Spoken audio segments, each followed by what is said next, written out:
మీ బట్టలకి సాఫ్టింగ్ ప్రొటెక్షన్ ఇచ్చే సరైన ప్రొడక్ట్ ఎలిమ్ ఫ్యాబ్రిక్ కండిషనర్.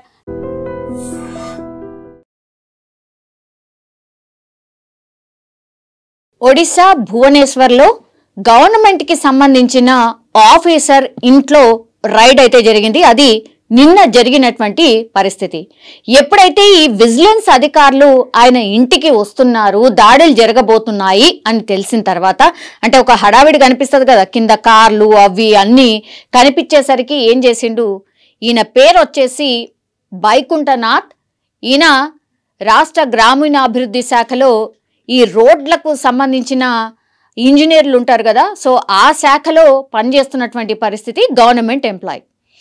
సో ఒక్కసారిగా ఆయన ఇంటి కింద కార్లు కనబడ్డాయి. ఆఫీసర్లు ఎవరో వచ్చిండ్రు, డెఫినెట్లీ ఏదో జరగబోతోంది అనుకున్నాడో ఏమో తెలియదు. కానీ ఆ ఇంట్లో ఏదైతే క్యాష్ ఉంటుందో, ఆయన ఇంట్లో ఏదైతే క్యాష్ ఉంటుందో వాటన్నిటిని కూడా కిటికీల నుంచి విసరడం స్టార్ట్ చేసిండు. అది కూడా పూర్తిగా 500 రూపాయల నోట్లు ఆ కిటికీల నుంచి బయటకి విసిరేసే ప్రయత్నం అయితే జరిగింది.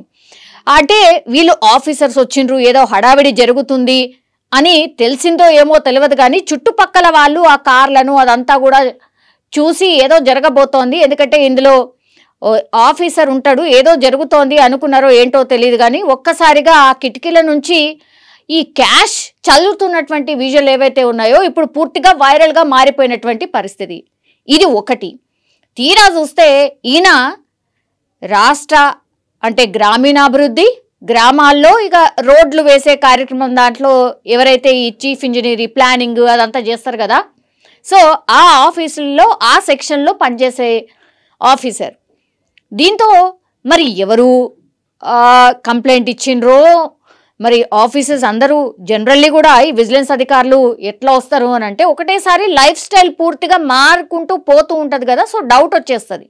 అండ్ జనరల్లీ కూడా ప్రజల పర్సెప్షన్ ఏంది అని అంటే ఈ గవర్నమెంట్ ఆఫీసర్లో ఏడన్నా కానీ, అది మన తెలుగు రాష్ట్రాలే అని కాదు కానీ ఎక్కడైనా చూడండి మీరు, ఈ గవర్నమెంట్కి సంబంధించిన ఆఫీసర్స్ ఎవరైతే ఉంటారో వాళ్ళ జీతం అసలు పక్కకే, జస్ట్ అలా ఖర్చులకు మాత్రమే కావచ్చు, అవంతా కూడా పైనుంచి వచ్చే ఆమ్యామ్యాలే పూర్తిగా ఉంటాయి.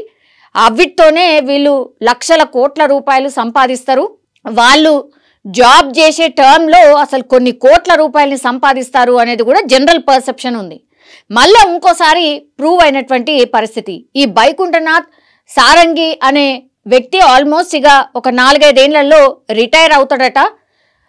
సో ఆస్తులకు అంటే లెక్కకు మించిన ఆస్తులు ఏవైతే ఉంటాయో అవన్నీ ఆయన దగ్గర ఉన్నాయి అనే ఇన్ఫర్మేషన్తోనే, పక్కా ఇన్ఫర్మేషన్తోనే ఆఫీసర్స్, విజిలెన్స్ ఆఫీసర్స్ రైడ్ చేసినప్పుడు 7 ప్రాంతాలు, అంటే వీళ్ళ మామగారింటి దగ్గర, అట్లాగే వీళ్ళ అల్లుడు వాళ్ళ ఇంటి దగ్గర, ఈయనకు చెందినటువంటి ఇంకో 4 ఇండ్లు, ఒక 2 ఫ్లాట్లు ఉన్నాయి. అట్లాగే ఇప్పుడు జరుగుతున్నటువంటి ప్రాంతము అది కూడా ఒక ఫ్లాట్ అన్నమాట.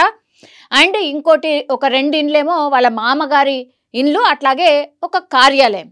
సో వీటన్నిటి మీద నిన్న 7 ప్రాంతాల్లో ఒకేసారి రైడ్ చేసినప్పుడు అంతా క్యాలిక్యులేట్ చేసి ఈ నోట్ల కట్టలు చూసిన తర్వాత, ఆ విండోల నుంచి విసిరిన నోట్లని లెక్కలంతా తీసిన తర్వాత తేలింది ఎంత అయ్యా అంటే 2.1 కోట్ల రూపాయలు క్యాష్ రూపంలోనే ఉన్నాయి. మొత్తం ఆ కట్టలు ఎంచడానికి ఈ ఆఫీసర్స్ ఎవరైతే పోయినరో మొత్తం పొద్దున పోతే రాత్రంతా ఈ లెక్క చేసేసరికి, లెక్క తేలేసరికి 2.1 కోట్ల రూపాయలు జస్ట్ క్యాష్ రూపంలో ఉన్నాయి. అంటే ఈ మధ్య మనకు తెలుసు ఏదైనా బ్యాంకులు వేయడానికి లేదు, లేకపోతే లాకర్లలో పెట్టుకోవడానికి లేదు, ఇట్లాంటి ఆఫీసర్స్ అయితే అసలు గవర్నమెంట్కి సంబంధించిన అఫీషియల్స్ ఎవరైతే ఇట్లాంటి వాళ్ళు ఉంటారో, కొంచెం పెద్ద పొజిషన్లో ఎవరైతే ఉంటారో వాళ్ళైతే టోటలీ ఆ బ్యాంక్ లాకర్లలో ఇవన్నీ పెట్టడం బంద్ చేసిండ్రు. ఎందుకంటే వాళ్ళకు కూడా చూస్తూ ఉంటారు కదా, వాళ్ళు కూడా ఫాలో అవుతూ ఉంటారు కదా. ఎప్పుడన్నా డౌట్ వస్తే మాత్రం, రైడ్ జరిగితే మాత్రం ఫస్ట్ ఫోకస్ పెడతారు దేని మీద, అఫ్కోర్స్ ఇంటి మీద అనుకోండి, ఇంట్లో కాకుండా కార్యాలయాలు కానీ లేకపోతే బ్యాంక్ లాకర్స్ కానీ వీటి మీద ఫోకస్ చేస్తారు అని తెలుసు. మరి అయినా సరే మరి ఆయన ఇంట్లో ఎందుకు పెట్టుకున్నాడు క్యాష్ అనేది తెలియదు. కానీ 2.1 కోట్ల రూపాయల క్యాష్ దొరికింది. 500, 200, 100, 50 రూపాయల నోట్ల రూపంలో ఇవన్నీ దొరకడం జరిగింది. ఇప్పుడు ఎక్కడనైతే రైడ్ జరిగిందో, భువనేశ్వర్లోని ఒక ప్రాంతంలో ఎక్కడైతే రైడ్ జరిగిందో అక్కడ 1.1 ₹1 కోట్ల ఒక చోట దొరికింది, ఇంకో చోట ₹1 కోటి దొరికినటువంటి పరిస్థితి. అట్లాగే కొన్ని ఆస్తికి సంబంధించిన పత్రాలు కూడా దొరికినాయి. అట్లాగే బంగారానికి సంబంధించిన కూడా కొన్ని తులాల బంగారం కూడా దొరికింది. కానీ పెద్ద ఎత్తున మాత్రం ఈ క్యాషే దొరికింది అనేటువంటిది ఇప్పుడు మనకున్నటువంటి ఇన్ఫర్మేషన్. సో ఒక్కసారిగా ఈ నోట్ల కట్టలు చూసిన ఈ ఆఫీసర్లు ఎవరైతే రైడ్కి పోయినరో వాళ్ళే అసలు షాక్ అయిపోయినటువంటి పరిస్థితి.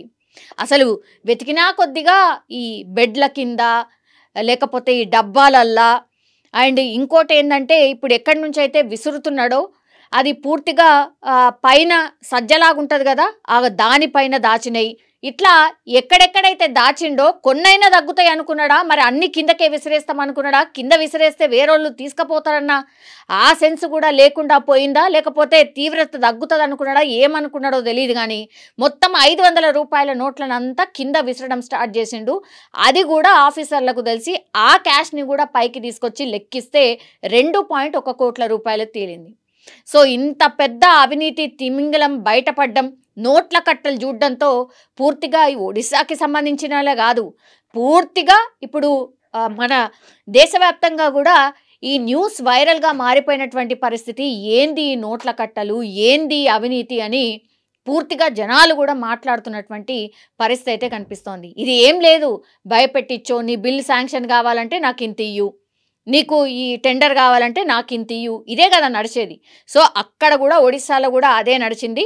ఈ గ్రామీణాభివృద్ధి శాఖకు సంబంధించి ఈ రోడ్లకు సంబంధించిన ఇంజనీరింగ్ డిపార్ట్మెంట్లో ఉన్నాడు కాబట్టి ఈ ఇంజనీర్కి ఎంతో కొంత ఈ ఆమ్యామ్యాలు ముడితే ఈ శాంక్షన్ ఆఫ్ టెండర్స్ కావచ్చు, బిల్ని రిలీజ్ చేయడం కావచ్చు, ఇవన్నీ కూడా ఆయన చేతుల్లోనే ఉంటాయి. కాబట్టి కొంత పర్సంటేజ్ తీసుకొని ఇట్లా సంపాదించుకుంటా వచ్చిండు అనేది ఇప్పుడు ఆయన మీద మెయిన్గా ఉన్నటువంటి ఎలిగేషన్గా అయితే కనిపిస్తోంది. కానీ నోట్ల కట్టలు అట్లాగే వీళ్ళు అంటే ఆఫీసర్స్ ఎవరైతే విజిలెన్స్ ఆఫీసర్స్ పోయినరో వాళ్ళు లెక్కిస్తున్నటువంటి విజువల్ ఏదైతే ఉందో ఇప్పుడు పూర్తిగా సోషల్ మీడియాలో వైరల్గా మారిపోయినటువంటి పరిస్థితి.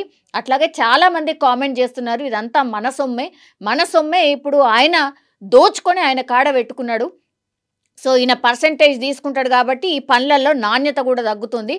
మళ్ళా రోడ్డు కొట్టకపోతేనో, రోడ్డు పాడైపోతేనో మళ్ళీ ఇంకోసారి రోడ్డు వేయాల్సిన పరిస్థితి. ఇట్లా దుబారా ఖర్చే తప్పించి ప్రజలకు అక్కడికి వచ్చేది ఏమీ కూడా ఇట్లాంటి ఆఫీసర్స్ వల్ల కావట్లేదు అనేది కూడా పెద్ద ఎత్తున ఒక ఆగ్రహం అయితే వ్యక్తమవుతున్న సిచ్యువేషన్.